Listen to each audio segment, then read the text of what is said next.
Hey guys, welcome back to my channel. So in today's video I'll be showing you guys how to make a paper hat.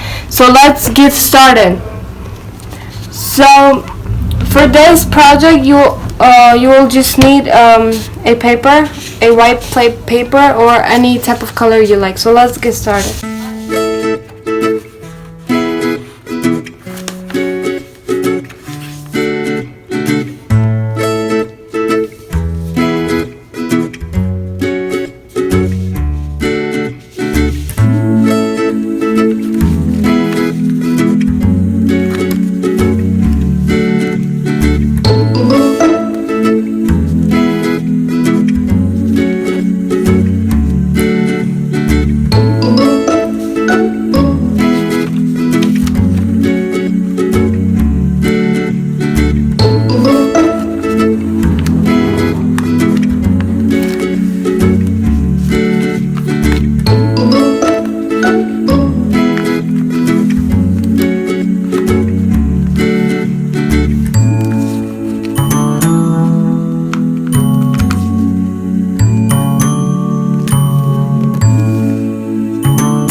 Then here you go, your hat will be ready.